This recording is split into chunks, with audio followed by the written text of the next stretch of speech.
Dimension arrangement यानी कि विमीय व्यवस्था। ठोस की विमीय व्यवस्था को हम तीन भागों में डिवाइड कर सकते हैं। पहला वन डायमेंशन, टू डायमेंशन और थ्री डायमेंशन। वन डायमेंशन में केवल लंबाई होगी, यानी कोई भी एक लिया तो हाँ केवल लंबाई होगी। टू डायमेंशन में लंबाई और चौड़ाई दोनों डायमेंशंस होंगे। और थ्री डायमेंशन में लंबाई, चौड़ाई, ऊंचाई, ये तीन डायमेंशंस होंगे यहाँ पर। ठीक। वन डायमेंशन अरेंजमेंट का पहले स्टडी करते हैं। यहाँ पर ऊपर आप नाम देख सकते हो, यहाँ लिखा है one dimensional arrangement. In one dimension close packing there is just one way of arranging the spheres. यानी कि वन डायमेंशन में क्या होता है, वन डायमेंशन में जितने भी स्फीयर्स है वो केवल एक सीधी पंक्ति में लगे होते हैं। ठीक। ये आप देख सकते हो उसको। स्फीयर्स कैसे हैं, बिल्कुल एक सीधी पंक्ति में। तो सीधी पंक्ति में यानी अर्थात केवल इसकी लेंथ है, केवल इसकी लंबाई है, तो इसको आप क्या कहोगे, वन डायमेंशन। वन डायमेंशन का हर अणु अपने अगल बगल दो से घिरा होता है, तो इसका कोऑर्डिनेशन नंबर क्या होगा, इसका कोऑर्डिनेशन नंबर 2 होगा। ठीक है। ये आप देख सकते हो, चाहे आप किसी भी अणु को लो, हर अणु, हर मॉलिक्यूल अपने आसपास केवल दो से ही जुड़ा है। इसी वजह से वन डायमेंशन का जो कोऑर्डिनेशन नंबर है वो कितना है, 2 है। ठीक। आगे बढ़ते हैं।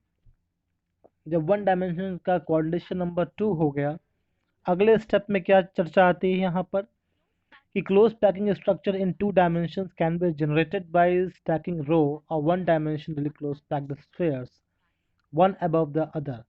यानी कि अब आपको जो स्टडी करना है वो है टू डायमेंशन का। आप ऊपर देख सकते हो, ऊपर नाम लिख के आ रहा है। टू डायमेंशन का अर्थ है यानी कि वहाँ पे लेंथ भी होगी और विड्थ भी होगी, यानी लंबाई भी होगी और चौड़ाई भी होगी। और इसका जो इसके दो टाइप हैं, स्क्वायर क्लोज पैकिंग और hexagonal close packing. Two dimension के दो प्रकार हैं, स्क्वायर क्लोज पैकिंग और हेक्सागोनल क्लोज पैकिंग। ये आप जो पहला पढ़ रहे हो वो है स्क्वायर क्लोज पैकिंग। इसमें आप देख सकते हो अणुओं को प्रथम पंक्ति के ठीक ऊपर रखा गया है, यानी कि बिल्कुल एक के ऊपर एक। तो ठीक एक के ऊपर एक रखने के कारण आप देख सकते हो इन सब की जो अरेंजमेंट है एक सिधाई में है। जब सबका अरेंजमेंट एक सिधाई में है तो इनका नाम क्या हो सकता है, जो प्रथम पंक्ति का, देखिए सिंपल सा कॉन्सेप्ट है। अगर मॉलिक्यूल की व्यवस्था इस प्रकार हो कि वो एक दूसरे के बिल्कुल सिधाई में है, यानी बिल्कुल आमने सामने सिधाई में है, बिल्कुल सीधी पंक्ति में है, ऐसे लाइक दिस, ऐसे, यानी ये बिल्कुल सिधाई में अरेंज हो। ठीक। तो अगर पहली पंक्ति का जो नाम है वही दूसरी का, वही तीसरी का, वही चौथी का, सीधा सा फंडा है। आप ध्यान से देखो, जिस क्रम में ये है ठीक उसी क्रम में ये है, ठीक उसी क्रम में तीसरी पंक्ति है और ठीक उसी क्रम में चौथी पंक्ति है। एक जैसा क्रम होने की वजह से इनके नाम भी कैसे होंगे, एक जैसे। तो अगर पहले वाले का नाम हमने ए रखा तो दूसरे का भी ए होगा, तीसरे का भी ए होगा और चौथे का भी ए होगा। इसका कोऑर्डिनेशन नंबर कितना है, इसका ये एक अणु कितने से घिरा है, 4 से। तो 4 से घिरा होने की वजह से इसका कोऑर्डिनेशन नंबर कितना हो गया, 4 हो गया। और 4 ये आपस में मिल करके क्या बनाते हैं, एक स्क्वायर। तो स्क्वायर बनाने की वजह से इसका नाम क्या पड़ा, स्क्वायर क्लोज पैकिंग। देखो भाई स्क्वायर क्यों पड़ा, क्योंकि ये आपस में मिल करके एक टू डायमेंशन, क्योंकि आप टू डायमेंशन पढ़ रहे हो उस समय, तो टू डायमेंशन का स्क्वायर बनाते हैं। शब्द आता है क्लोज पैकिंग। क्लोज मतलब क्या होता है, पास पास। और पैक मतलब क्या होता है, व्यवस्थित। ये सभी बिल्कुल पास पास क्लोजली कैसे हैं, व्यवस्थित हैं। और संरचना किसकी बना रहे हैं, स्क्वायर की। तो इसी वजह से नाम क्या पड़ा, स्क्वायर क्लोज पैकिंग। और इसका कोऑर्डिनेशन नंबर क्या है, 4 है। ये आप डायमेंशन कौन सा पढ़ रहे हो, टू डायमेंशन। ठीक है। अब आप देखिएगा, ये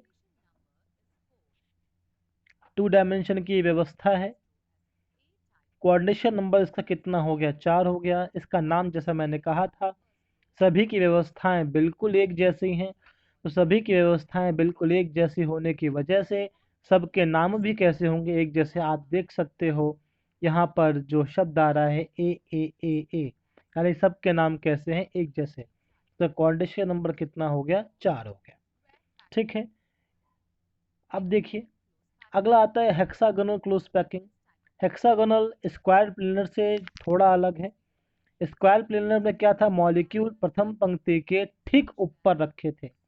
यहाँ पर मॉलिक्यूल प्रथम पंक्ति के ठीक ऊपर नहीं, उनके बीच के खाली स्थान में रखे गए हैं, उनके बीच के खाली स्थान में रखे गए हैं।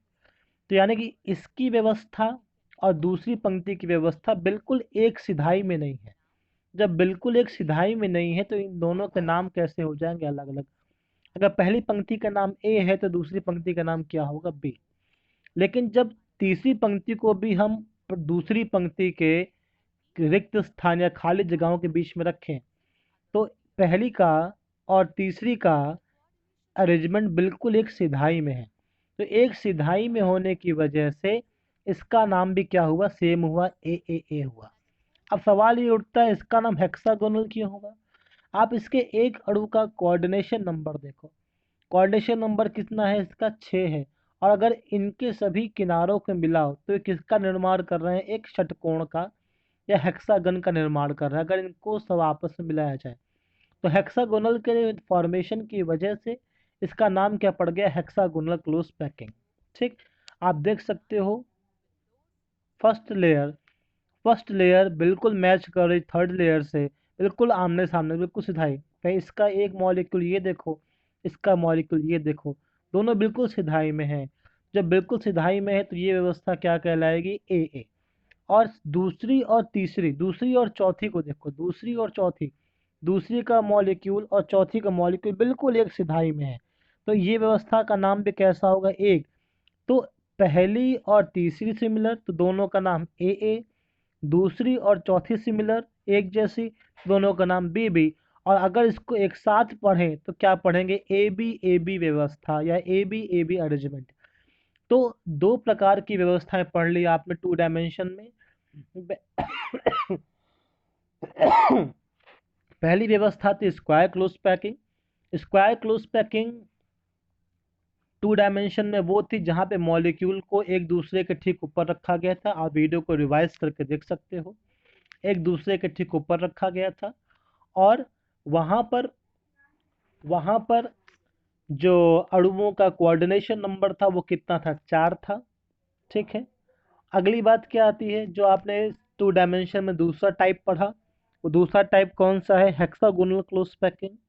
हेक्सागोनल क्लोज पैकिंग में मॉलिक्यूल की फर्स्ट लेयर को सेकेंड लेयर से इस प्रकार अरेंज किया गया है कि फर्स्ट लेयर के जो बीच का स्थान है, बीच का खाली स्पेस है, उसी पे सेकेंड लेयर रखी गई है। इसका कोऑर्डिनेशन नंबर कितना है, 6 है।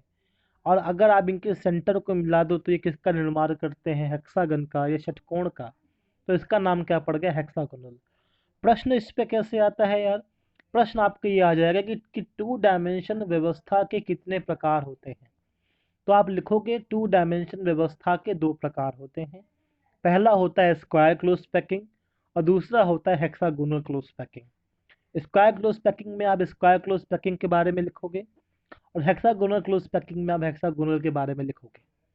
दूसरा जो छोटे प्रश्न बनते हैं वो कैसे बनते हैं, प्रश्न बनता है कि 2 डायमेंशन व्यवस्था में स्क्वायर क्लोज पैकिंग व्यवस्था का या अरेंजमेंट का पैटर्न क्या है, व्यवस्था क्या है, अरेंजमेंट क्या है। तो आप उसको कहोगे कि उसका पैटर्न ए प्रकार का है। ए प्रकार का क्यों, क्योंकि उसके सभी अणु एक सिधाई में लगे होते हैं, अतः उसका पैटर्न ए प्रकार का है। दूसरा प्रश्न बन सकता है कि स्क्वायर की 2 डायमेंशन अरेंजमेंट में हेक्सागोनल क्लोज पैकिंग का पैटर्न क्या है, उसका व्यवस्था क्रम क्या है। तो व्यवस्था क्रम क्या बताओगे कि उसका व्यवस्था क्रम ए बी प्रकार का है।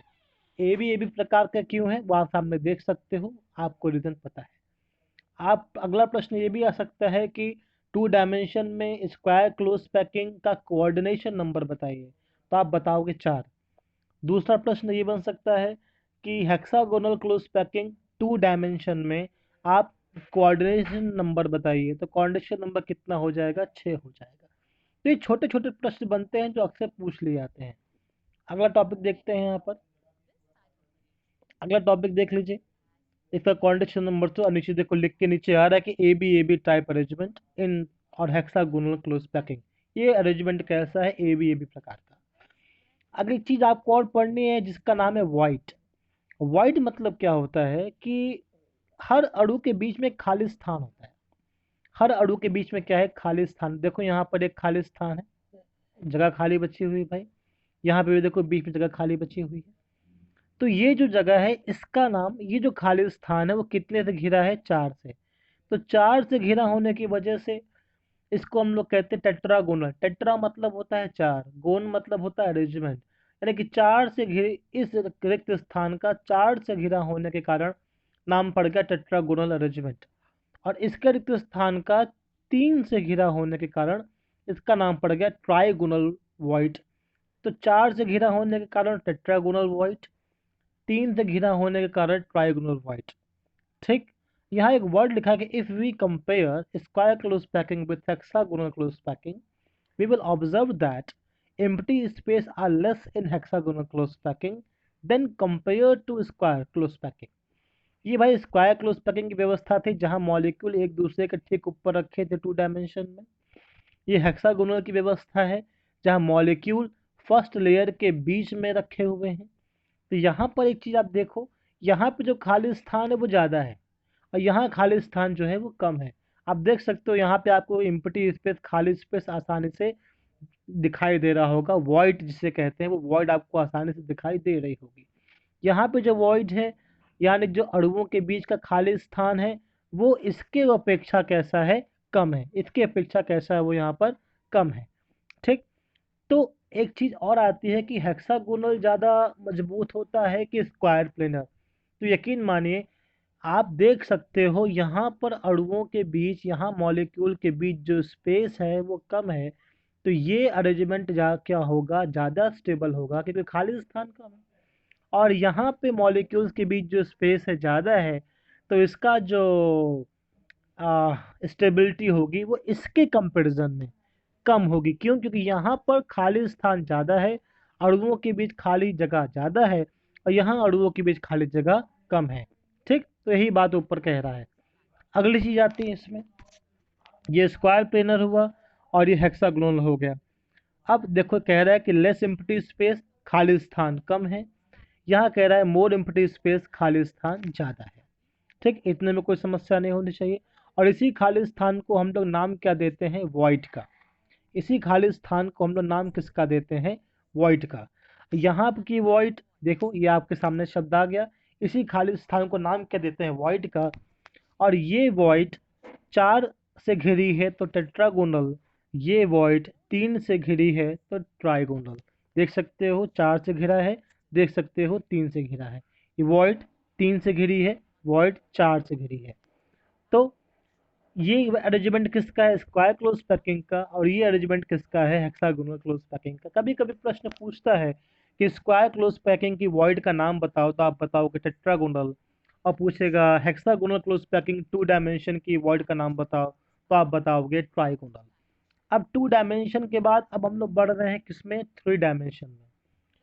3 डायमेंशन क्या होता है यार, ये देखो, ये 2 डायमेंशन क्या था, 2 डायमेंशन यही तो है, लंबाई और चौड़ाई।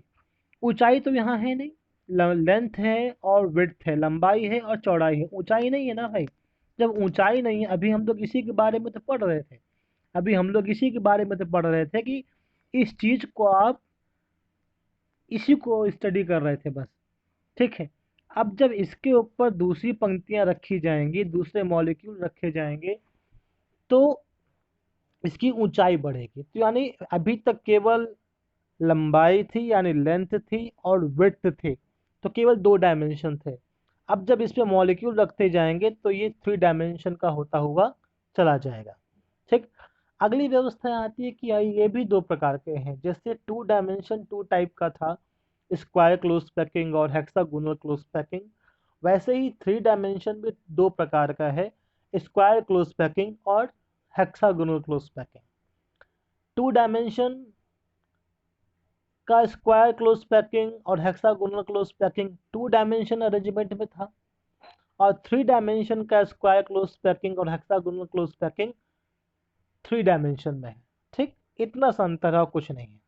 देखिए आप आराम से, ये जो पहला प्रकार आप पढ़ने जा रहे हो, फर्स्ट टाइप है, ये 2 डायमेंशन का अरेंजमेंट है। ये देखिए, उसी पे हमने दूसरी लेयर रखी, उसी के ऊपर अब तीसरी चौथी लेयर रखते जाओगे आप। तो आप ध्यान से ये देखो कि पहली लेयर के ऊपर दूसरी लेयर ठीक ऊपर रखी गई है, ठीक ऊपर, यानी मॉलिक्यूल्स को एक दूसरे के ठीक ऊपर रखा गया है। ये देखिए, ये सब बिल्कुल एक सिधाई में है। तो जब एक सिधाई में है तो जो अरेंजमेंट पहले का था, मैं 2 मिनट आपका ध्यान इस पर ले जाना चाहूँगा कि जो अरेंजमेंट पहले का है, फर्स्ट लेयर का अरेंजमेंट, सेकंड का अरेंजमेंट, थर्ड का अरेंजमेंट और फोर्थ का अरेंजमेंट, आप इजीली देखो बिल्कुल सब एक सिधाई में है, एक सिधाई में।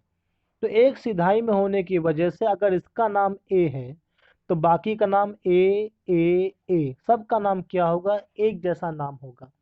एक जैसा नाम क्यों होगा, क्योंकि जो फर्स्ट लेयर का अरेंजमेंट है डिट्टो वही सेम सेकंड लेयर का है, वही सेम थर्ड लेयर का है और वही सेम फोर्थ लेयर का है। ठीक है, सबके अरेंजमेंट कैसे हैं, बिल्कुल सेम है, तो इनका नाम ए पैटर्न होगा यहाँ पर। ठीक, अब बात आती है इसके कोऑर्डिनेशन नंबर की। अगर इसका कोऑर्डिनेशन नंबर देखें तो वो कितना होता है, आप देख सकते हो इसका कोऑर्डिनेशन नंबर 6 है। एक मॉलिक्यूल कितने से घिरा हुआ है, कुल 6 से, 1 2 3 4 5 6। तो 2 डायमेंशनल इसका जो कोऑर्डिनेशन नंबर है वो कितना है, 6 है। कब, आप यहाँ आसानी से देख सकते हो।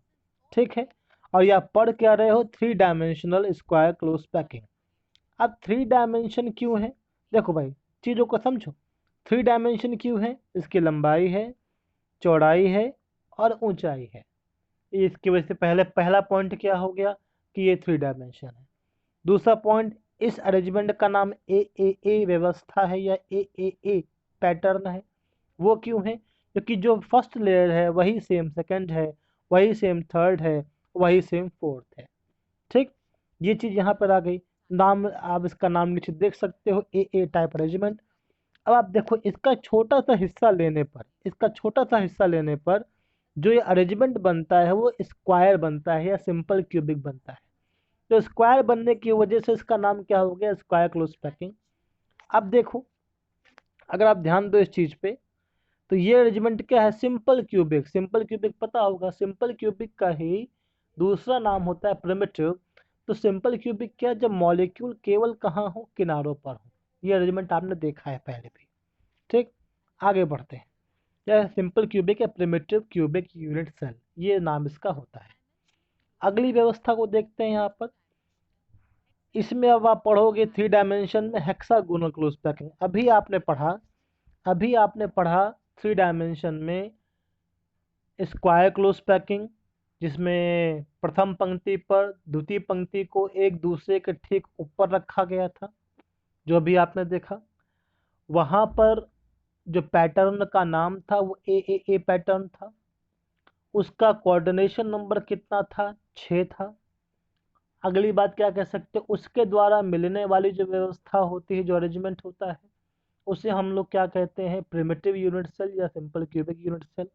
अब आप पढ़ने जा रहे हो 3 डायमेंशन का दूसरा प्रकार, जिसका नाम है हेक्सागोनल क्लोज पैकिंग। उसमें आप क्या देखोगे कि ये देखो, ये जो अरेंजमेंट है वो कैसा है, हेक्सागोनल टाइप का है। यहाँ पर लंबाई है और चौड़ाई यानी लेंथ है और विड्थ है, तो 2 डायमेंशन। हेक्सागोनल क्यों, क्योंकि यहाँ पर जो फर्स्ट लेयर है उसके पीछे वाली लेयर को उसके ठीक ऊपर ना रख करके उसके बीच के खाली गैप में रखा गया है। आप इसको इजीली देख सकते हो। ठीक, अब इसी पर अब हम लोग और लेयर रखेंगे। जब इसी पर और लेयर रखेंगे तो ये देखिए, ये आगे सेकंड पंक्ति, थर्ड, फोर्थ। अब आपसे अगर मैं सिंपल पूछूं इसका नाम क्या है, तो आप नाम बता सकते हो कि फर्स्ट लेयर देखो किससे मैच कर रही है, बिल्कुल सिधाई में फर्स्ट लेयर मैच कर रही है थर्ड लेयर से, और सेकंड लेयर मैच कर रही है किससे, फोर्थ लेयर से। तो पहली पंक्ति का जो नाम होगा वही नाम होगा द्वितीय पंक्ति का, जिसको हम लोग ए पैटर्न कहेंगे। और पहली पंक्ति का और थर्ड पंक्ति का जो नाम होगा एक जैसा होगा, लेकिन सेकंड का और फोर्थ का नाम दोनों से अलग होगा। तो इसको ए बी, ये क्या, ए क्यों कहा, इसका नाम भी ए, इसका नाम भी ए, क्योंकि ये दोनों अरेंजमेंट एक दूसरे के बिल्कुल सिधाई में है, बिल्कुल सिधाई में। इसका नाम भी, इसका नाम भी, कि ये दोनों अरेंजमेंट दूसरा और चौथा ये क्या है, एक दूसरे के बिल्कुल सिधाई में है। तो ये अरेंजमेंट कैसा हुआ, हेक्सा ए बी पैटर्न हुआ। अब अगली चीज देखो यार, ये अरेंजमेंट कैसा है, 3 डायमेंशन है कि नहीं, लेंथ है, विड्थ है और ऊंचाई है, यानी कि लंबाई है, चौड़ाई है और ऊंचाई है। तो इस अरेंजमेंट को हम लोग क्या कह देंगे यार, इस अरेंजमेंट को हम लोग नाम दे देंगे 3 डायमेंशनल अरेंजमेंट। अब इसी में आगे बढ़ते हैं। इस अरेंजमेंट में जब हमने फर्स्ट लेयर के ऊपर सेकंड लेयर रखी, अब आप इसको इजीली समझिएगा, हम लोग इसको और डीप चल रहे हैं, जो आपके सिलेबस में पूछता है, जो प्रश्न आता है उसके ऊपर।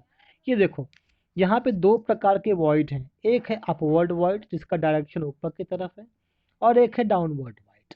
ठीक है, तो पहली लेयर को आप जब इसके ऊपर रखोगे तो मिलेगा क्या, एक चीज क्लियर हो गई होगी कि इस अरेंजमेंट में 2 प्रकार की वॉइड होती हैं, अपवर्ड और डाउनवर्ड। ठीक, ये देखिए, हमने ये दूसरी लेयर रख रहे हैं फर्स्ट लेयर के ऊपर, और ये 3 डायमेंशन अरेंजमेंट है भाई। 3 डायमेंशन क्यों, क्योंकि इसकी लंबाई भी है, चौड़ाई भी है और ऊंचाई भी है। तो अभी तक केवल 2 लेयर रखी, उसको ए कहें, उसको बी कहेंगे और नीचे वाले को ए कहेंगे, क्योंकि दोनों की व्यवस्थाएं अलग अलग हैं। अब आप देखो यहाँ पे आपको वॉइड दिखाई दे रहा है, खाली स्थान, जिसको उन्होंने नीले रंग से दिखाया है। ये क्या है, खाली स्थान है। खाली स्थान यानी कि जब फर्स्ट लेयर पर सेकंड लेयर रखी, तो जो खाली स्थान बचा उसको ये डिनोट करना है ऊपर से। ठीक, अब यहाँ पर 2 तरीके की वॉइड डेवलप होती है इस अरेंजमेंट में। एक वॉइड का नाम है टेट्राहेड्रॉन और एक वॉइड का नाम है ऑक्टाहेड्रॉन। मैं इस चीज को क्लियर कर दूं, टेट्राहेड्रॉन का मतलब होता है, टेट्रा मतलब 4, और ऑक्टा का जो वर्ड है वो रिलेट करता है हेक्सा से। ठीक, तो टेट्रा मतलब वो वॉइड जो 4 मॉलिक्यूल से घिरी हो, और ऑक्टाहेड्रल जो वॉइड 6 मॉलिक्यूल से घिरी हो और एक ऑक्टाहेड्रॉन का निर्माण करती हो। तो ऑक्टाहेड्रॉन का निर्माण करने की वजह से उसका नाम ऑक्टाहेड्रल पड़ा, और टेट्राहेड्रॉन का निर्माण करने से उसका नाम, यानी चतुष्फलकीय, टेट्राहेड्रॉन मतलब क्या हुआ, चतुष्फलकीय संरचना, और ऑक्टाहेड्रॉन का मतलब क्या हुआ, अष्टफलकीय संरचना। तो अष्टफलकीय संरचना या ऑक्टाहेड्रॉन के निर्माण की वजह से उसको हम लोग कहते हैं ऑक्टाहेड्रॉन वाइट, और टेट्राहेड्रॉन यानी कि चतुष्फलकीय संरचना टेट्राहेड्रॉन के निर्माण की वजह से उसे हम लोग कहते हैं टेट्राहेड्रल वाइट। तो ये दोनों वॉइड आपके इस अरेंजमेंट में है, यहाँ पर ऑक्टाहेड्रल वॉइड भी है और यहाँ पर टेट्राहेड्रल वॉइड भी है। अब वो कैसे है वो अभी आप देखोगे आराम से, उसी को देखते हैं। ठीक, तो एक बात हमने क्लियर कर ली कि हेक्सागोनल क्लोज पैकिंग 3 डायमेंशन में 2 प्रकार की वॉइड होती हैं। पहली वॉइड कौन सी होती है, ऑक्टाहेड्रॉन, दूसरी कौन सी होती है, टेट्राहेड्रॉन। लेकिन स्क्वायर क्लोज पैकिंग 3 डायमेंशन में केवल एक प्रकार की वॉइड है, वो है स्क्वायर, और कोई वहाँ है नहीं, अभी आपने पीछे देखा था। तो हेक्सागोनल क्लोज पैकिंग 3 डायमेंशन में 2 प्रकार की वॉइड हो गई। अब आप देखो, ये पहली वॉइड है जिसका नाम है टेट्राहेड्रॉन। टेट्राहेड्रॉन मतलब एक ऐसा रिक्त स्थान, वॉइड मतलब क्या होता है यार, वॉइड मतलब होता है रिक्त स्थान, और एक ऐसा रिक्त स्थान जो 4 अणुओं से घिरा हो। ये देखो, ये कितने अणुओं से घिरा है, जो ये बीच में आप ये पीले रंग की जगह देख रहे हो, वो इन चारों के बीच का खाली स्थान है, एम्प्टी स्पेस है। वो कितने से घिरा है, 4 से। तो 4 से घिरा होने की वजह से इसका नाम क्या पड़ेगा, टेट्राहेड्रॉन। ये देखिए, ये जो फॉर्मेशन हो रहा है, ये एक टेट्राहेड्रॉन या चतुष्फलकी का फॉर्मेशन था। अब आप उसी में एक और वॉइड देखो, उसी संरचना में, ये संरचना कौन सी है, ऑक्टाहेड्रॉन वॉइड। ऑक्टाहेड्रॉन कैसे, क्योंकि ये जो निर्माण कर रहा है, ये जो पीले रंग का है वो वॉइड है, कितने से घिरी है, 6 से, तो इसको ऑक्टाहेड्रॉन या हेक्सागोनल भी कह सकते हो। तो ये जो निर्माण करेगा ये एक ऑक्टाहेड्रॉन यानी कि अष्टफलकीय संरचना बनाएगा। तो अष्टफलकीय, ये देखिए, ये जो अरेंजमेंट बना ये एक ऑक्टाहेड्रॉन अरेंजमेंट है। इसी अरेंजमेंट को हम लोग क्या कहते हैं, ऑक्टाहेड्रॉन। और यहाँ पर एक अरेंजमेंट बनेगा, उसको देखिएगा, उस अरेंजमेंट को हम लोग क्या कहते हैं, टेट्राहेड्रॉन। देखिए अभी बन के आएगा आपके सामने कि सभी के केंद्रकों को मिलाने पर जो संरचना बन रही है वो संरचना कैसी बनेगी। यहाँ पर वो संरचना बनेगी टेट्राहेड्रॉन की, या टेट्राहेड्रल या चतुष्फलकीय संरचना बनेगी। चतुष्फलकीय संरचना बनने की वजह से उस अरेंजमेंट का नाम क्या हो, ये देखना अभी आप, ए इस तरह, सॉरी मैं यहाँ देख रहा हूँ, हाँ इसमें देखिएगा, ये जो अरेंजमेंट है, ये जो अरेंजमेंट है वो किसका निर्माण करेगा, टेट्राहेड्रॉन का। और टेट्राहेड्रॉन का निर्माण करने की वजह से इसका नाम क्या पड़ा, टेट्राहेड्रल बॉन्ड। टेट्राहेड्रॉन मतलब क्या, सिंपल गणित वाले समझते होंगे, एक चतुष्क जिसके 4 फलक हों, ये देखो चतुष्फलकीय संरचना 1 2 3 4।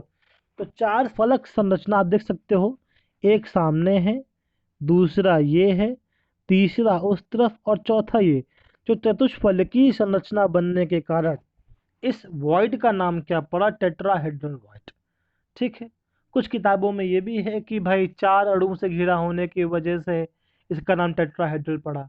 लेकिन जो इसका वास्तविक रीजन है वो यही है कि इस वॉइड के चारों तरफ घिरे जो अणु हैं, अगर उनके केंद्रकों को मिलाया जाए तो केंद्रकों को मिलाने पर एक चतुष्फलकीय संरचना मिलती है। चतुष्फलकीय संरचना मिलने के कारण इसको हम लोग क्या कहते हैं, टेट्राहेड्रॉन स्ट्रक्चर। ठीक। अगली चीज यहाँ पर देखें, ठीक वही पैटर्न आपको जब मिलेगा ऑक्टाहेड्रॉन में, तो ऑक्टाहेड्रॉन का नाम ऑक्टाहेड्रल पढ़ने के भी 2 कारण हैं। एक पहला कारण कुछ किताबों में लिखा है कि भाई वो 6 अणुओं से घिरी होती है इसलिए वो ऑक्टाहेड्रन है। लेकिन जो एक्चुअल कारण है जिसको IUPAC ने मान्यता दी है वो यही है कि ये जो पूरी व्यवस्था है इसके 8 फलक होते हैं। अगर आप चाहो तो देख सकते हो, एक, ये रहा 2, 3 और 4। ठीक। तो 4 ऊपर इसके फेस हैं, फलक हैं, और 4 नीचे। यानी कि इस वॉइड के चारों ओर उपस्थित अणुओं के केंद्रकों को मिलाने पर एक ऑक्टाहेड्रॉन, एक अष्टफलक का निर्माण होता है। इसीलिए इस वॉइड को हम लोग क्या कहते हैं, ऑक्टाहेड्रल वॉइड। तो जिसको मान्यता ज़्यादा है, तो जैसे मैंने 2 बातें क्लियर की अभी, कि उसको आप टेट्राहेड्रॉन एक तरीके से ये भी कह सकते हो कि वो वॉइड 4 से घिरी थी। लेकिन जिस चीज को IUPAC ने मान्यता दी है वो यही है कि भाई वहां पर चतुष्फलक का, टेट्राहेड्रॉन का निर्माण होता है उनके बीच में, इसीलिए वो टेट्राहेड्रल है। और यहाँ पर ऑक्टाहेड्रॉन का निर्माण होता है इसलिए ऑक्टाहेड्रल है। ठीक है। अब अगली चीज समझते हैं इसको। एक प्रश्न अक्सर पूछता है कि अगर, जैसे मान लो ये जो व्यवस्था है, हम पढ़ क्या रहे हैं भाई, हम पढ़ रहे हैं 3 डायमेंशनल क्लोज पैकिंग, त्रिविमीय निविड संकुलन। इसको इंग्लिश हिंदी में ही कहेंगे त्रिविमीय निविड संकुलन या 3 डायमेंशनल क्लोज पैकिंग। कब, जब आप हेक्सागोनल पढ़ रहे हो। ये तो हेक्सागोनल में अभी हमने देखा 2 प्रकार की वॉइड यहाँ बनती हैं। एक एक वॉइड बनती है आपकी ऑक्टाहेड्रॉन, और एक वॉइड बनती है आपकी टेट्राहेड्रॉन। ठीक है। ऑक्टाहेड्रॉन का नाम ऑक्टाहेड्रॉन क्यों पड़ा, क्योंकि वहां पर ऑक्टाहेड्रॉन का निर्माण होता है, अष्टफलकीय संरचना का निर्माण होता है। टेट्राहेड्रॉन का नाम टेट्राहेड्रल क्यों पड़ा, क्योंकि वहां पर एक टेट्राहेड्रॉन का निर्माण होता है, चतुष्फलकीय संरचना का निर्माण होता है। तो अब एक प्रश्न जो बहुत कॉमन सा पूछता है, उसको आप चाहो तो रट लो, क्योंकि वो ही आता है, ये इतना डीपली नहीं पूछता, ये सब उतना इम्फेसाइज करके आपको पूछेगा नहीं, तो केवल समझाने के लिए। प्रश्न क्या आता है वो जानिए। प्रश्न ये आता है कि किसी 3 dimensional hexagonal close pack arrangement में, यानी कि त्रिविमीय निविड संकुलन में, अगर ऑक्टाहेड्रल वॉइड की संख्या, ऑक्टाहेड्रॉन वॉइड की संख्या 6 है या 8 है या 9 है, तो टेट्राहेड्रॉन की कितनी होगी। यकीन माने यही प्रश्न आता है, इस पूरे में ये सब के बारे में नहीं पूछता, ये सब क्या है, कैसे बना, ना ना, ये तो केवल समझाने का तरीका है, समझाने के लिए इसको हम लोग पढ़ाते हैं। प्रश्न इस पे क्या आता है, प्रश्न इस पे इतना आएगा कि वॉइड का कैलकुलेशन करिए। वॉइड का कैलकुलेशन कैसे करना है कि अगर अगर वहां पर ऑक्टाहेड्रॉन वॉइड की संख्या 2 है तो टेट्राहेड्रॉन की कितनी होगी। आप रट लो इसको, कि टेट्राहेड्रॉन की संख्या ऑक्टाहेड्रॉन की संख्या के जस्ट डबल होती है हमेशा। मैं फिर कह रहा हूँ, ये सब बातें नहीं पूछती, जो पूछती वो मैं बता रहा हूँ। संख्या पूछता, प्रश्न दे देगा किसी त्रिविमीय व्यवस्था में ऑक्टाहेड्रॉन वॉइड की संख्या 9 है तो टेट्राहेड्रॉन वॉइड की संख्या बताइए। तो आप कहोगे भाई अगर 9 है तो टेट्राहेड्रॉन की संख्या क्या हो जाएगी, 18। क्योंकि टेट्राहेड्रॉन की संख्या ऑक्टाहेड्रॉन की संख्या के जस्ट क्या होती है, पूरे पूरे क्या होती है, जस्ट डबल होती है। ठीक, आगे बढ़ते हैं इसके बाद हम लोग। अब इसके बाद हम लोग आगे बढ़ते हैं इसमें। अब आप ये देखिएगा यहाँ पर। ठीक, ये तो अरेंजमेंट हम लोग देख चुके हैं पूरा। ठीक है, अब यहाँ पर थर्ड लेयर रखने जा रहे हैं। तो ये देखिए, ये अरेंजमेंट रहा कि ऑक्टाहेड्रॉन की संख्या अगर n है तो टेट्राहेड्रॉन की, भाई इसी से प्रश्न आता है। वो पीछे तो जो आप तामा झामा पढ़े हो ना, वो केवल समझाने के लिए कि होता क्या है। वो समझ में आ जाए बहुत अच्छी बात है, ना आए तो उसको आप बार बार रिपीट करके देखोगे आ जाएगा। लेकिन ये आना चाहिए क्योंकि प्रश्न इस पे आता है, क्वेश्चन इस पे आता है, इसको आना चाहिए आपको कि ऑक्टाहेड्रॉन की संख्या टेट्राहेड्रॉन से कैसे संबंधित है। अगर ऑक्टाहेड्रॉन 1 है तो टेट्राहेड्रॉन 2 होंगे। ठीक, आगे बढ़ते हैं भाई, यहाँ पर आगे बढ़ते हैं इतने में। अब आपको इसी चीज को और अच्छे से समझना है कि अभी तक केवल 2 लेयर रखी थी, अब तीसरी लेयर रख रहे हैं। तो अगर तीसरी लेयर, देखो आपने देखा अभी कि वहां पर 2 प्रकार की वॉइड बनी है। दूसरी लेयर रखने के बाद 2 प्रकार की वॉइड बनी है। एक वॉइड बनी है टेट्राहेड्रॉन की और एक वॉइड बनी है ऑक्टाहेड्रॉन की। तो अब हम जब तीसरी लेयर रखेंगे वो हम 2 जगह रख सकते हैं, या तो हम टेट्राहेड्रॉन की वॉइड पर रखें या तो हम ऑक्टाहेड्रॉन की वॉइड पर रखें। तो अगर हम टेट्राहेड्रॉन की वॉइड पर रखेंगे, आप देख सकते हो जो ये स्थान है बहुत अच्छे से समझ में आ रहा है। ये स्थान ध्यान से देखिएगा, इसको अभी इन्होंने डिनोट किया, ये जगह ए, मैं स्टॉप कर रहा हूँ इस पर। बस ये देखिए, ये जिस जगह को डिनोट कर रहा है, जो ये पोजीशन है, ये सारी की सारी क्या है, टेट्राहेड्रल पॉइंट है। टेट्राहेड्रल क्यों? ये खाली स्थान कितने से घिरा है, 1 2 3 और एक मॉलिक्यूल नीचे 4 से। और जो ये खाली स्थान है ये वाला, इसको कहते हैं ऑक्टाहेड्रल पॉइंट। ठीक, क्योंकि ये खाली स्थान 3 ऊपर और 3 नीचे उनसे घिरा हुआ है। तो 2 प्रकार की वॉइड आपको सामने दिखाई दे रही होंगी। अब जब टेट्राहेड्रल वॉइड पर रखा गया तो टेट्राहेड्रल वॉइड पर रखने के बाद आप देखो अरेंजमेंट क्या मिलता है। प्रश्न वही पूछता है कि टेट्राहेड्रल पर रखने पर अरेंजमेंट क्या मिलेगा। तो जब भी टेट्राहेड्रल पर रखोगे आप, मैं रिपीट कर रहा हूँ, हेक्सागोनल क्लोज पैकिंग 3 डायमेंशन में 2 प्रकार की वॉइड हैं, ऑक्टाहेड्रॉन और टेट्राहेड्रॉन। जब टेट्राहेड्रॉन वॉइड पर आपने तीसरी लेयर रखी तो तीसरी लेयर पहली वाली से मैच कर रही थी। तो पहली वाली से मैच करने की वजह से इसका नाम पड़ा ए नाम पड़ेगा, और दूसरी वाली का नाम क्या पड़ेगा, बी। ठीक, ये देखिएगा। अब उसी के ऊपर जब दोबारा आपने एक और लेयर रखेगी तो वो लेयर कैसे अरेंजमेंट होगी, ए बी ए। क्योंकि टेट्राहेड्रॉन वाइड को कवर करने के बाद उस पे अणु रखने के बाद जो व्यवस्था मिल रही है वो है ए बी अरेंजमेंट हमको मिल रहा है। अब इसी के बाद जब इस पे आप फोर्थ लेयर रखोगे, अब देखो इस अरेंजमेंट का नाम क्या हुआ, ए बी। ध्यान रखिएगा, यहाँ पे हमने तीसरी लेयर को कहाँ रखा है, तीसरी लेयर को टेट्राहेड्रॉन वॉइड पर रखा है। क्योंकि वहां पर 2 प्रकार की वॉइड है, मैं बार बार इसको रिपीट कर रहा हूँ। 2 प्रकार की वॉइड है, टेट्राहेड्रॉन और ऑक्टाहेड्रॉन। ये प्रश्न बहुत पूछता है कि टेट्राहेड्रॉन वॉइड में ए बी पैटर्न का कोऑर्डिनेशन नंबर बताइए। तो ध्यान रखिएगा, इसका कोऑर्डिनेशन नंबर 12 होता है। ठीक है, कुछ चीज़ें हैं जो आपको थोड़ा दिमाग में बैठाने हैं। उसका कोऑर्डिनेशन नंबर 12 होता है। अब टेट्राहेड्रॉन को रखे थे, अब किसको रख रहे हैं हम लोग, अब हम लोग इसको रखेंगे ऑक्टाहेड्रॉन वॉइड पर। तो जैसे ही ऑक्टाहेड्रॉन वॉइड पर रखेंगे, अब आपको जो अरेंजमेंट मिलेगा वो कुछ पहले वाले से अलग मिलेगा। ऑक्टाहेड्रॉन वॉइड पर रखने के बाद पहली चीज़ तो ये आ गई कि टेट्राहेड्रॉन का कोऑर्डिनेशन नंबर 12 था। अब अगला हेडिंग है by covering octahedral void. Octahedral void आपको दिखाई दे रही होगी, ये देखो जिसको वो डिनोट कर रहे हैं वो ऑक्टाहेड्रल वॉइड है। ऑक्टाहेड्रल वॉइड पर रखने के बाद अरेंजमेंट कैसे मिलेंगे वो देखिए। अब आप ऑक्टाहेड्रल वॉइड पर रखने के बाद जो आपको अरेंजमेंट मिल रहा है, जब ध्यान से देखिएगा उसके ऊपर, अभी तक किस पे रखा था, टेट्राहेड्रॉन पर, अब किस पे रख रहे हैं, ऑक्टाहेड्रॉन पर। जब ध्यान से देखो, क्या ये ए के बिल्कुल सिधाई में है, क्या ए की सीधे सिधाई में है क्या, नहीं। क्या वो बी की सिधाई में है क्या? नहीं। तो जब दूसरी लेयर पे दो वॉइड मिले, टेट्राहेड्रॉन और ऑक्टाहेड्रॉन, हमने टेट्राहेड्रॉन पर रखा तो हमको ए बी व्यवस्था मिली थी। लेकिन जब हमने दूसरी लेयर के ऑक्टाहेड्रॉन वॉइड पर अणुओं को रखा, तो ऑक्टाहेड्राइन वॉइड पर अणुओं को रखने के बाद जो व्यवस्था मिली, वो पहली पंक्ति ना दूसरे से मैच कर रही है और दूसरी पंक्ति ना तीसरे से मैच कर रही है।